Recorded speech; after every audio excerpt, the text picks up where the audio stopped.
Welcome to Andhraprabha. నేను నాగేశ్వరి. జనసేన అధినేత Pawan Kalyan AP YCP chief పై ఈసీకి కంప్లైంట్ చేసింది YCP.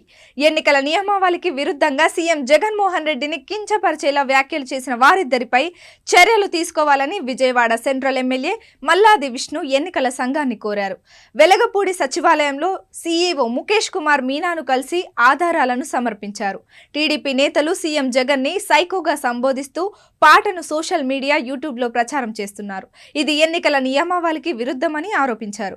టీడీపీపై model code of conduct ను అనుసరించి చర్యలు తీసుకోవాలి. జనసేన అధ్యక్షుడు పవన్ నరసాపురం, భీమవరం సభల్లో సీఎం జగన్ పైన వైఎస్ఆర్సీపీ నేతలు ప్రసాదరాజు, గ్రంథి శ్రీనివాస్, సజ్జల రామకృష్ణారెడ్డి పైన అనుచిత వ్యాఖ్యలు చేశారు.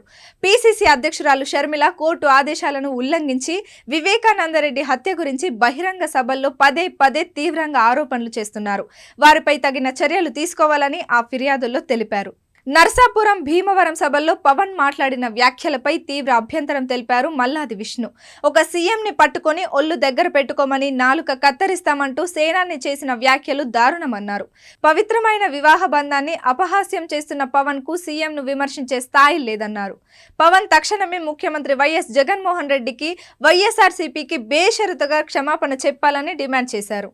రాష్ట్రంలోని ప్రతిపక్షాలు ఎన్నికల నియమావళిని పదే పదే ఉల్లంఘిస్తున్నాయని మండిపడ్డారు. వివేకానందరెడ్డి హత్య కేసు గురించి మాట్లాడొద్దని కోర్టు చెప్పినప్పటికీ షర్మిల పదే పదే ప్రస్తావిస్తున్నారన్నారు. అలాగే జాబ్లు, కొండలు, రోడ్లపై ప్రజలను తప్పుదోవ పట్టించేలా టీడీపీ సోషల్ మీడియాలో ప్రదర్శిస్తున్న పాటను పోస్ట్ చేసి వారితో పాటు రాసిన వారు, కంపోజ్ చేసిన వారు, పాడిన వారిపైన క్రిమినల్ కేసులు నమోదు చేయాలని కోరినట్లు తెలిపారు. సమస్యాత్మక ప్రాంతాలలోని పోలింగ్ స్టేషన్ల వద్ద శాంతి భద్రతల సమస్యలు తలెత్తకుండా చూడాలని కోరామన్నారు. సీఎం సభకు లక్షలాది మంది ప్రజలు తరలి రావడం, విజయవాడలో దాడి నేపథ్యంలో సీఎం జగన్ భద్రత పట్ల పోలీస్ యంత్రాంగం అప్రమత్తమైందని, దానిని కూడా టీడీపీ తప్పు పట్టడం సరికాదని అన్నారు. సీఎంకు కనీస భద్రత లేకుండా చేయాలని టీడీపీ కుట్రలు పన్నుతోందని ఆరోపించారు.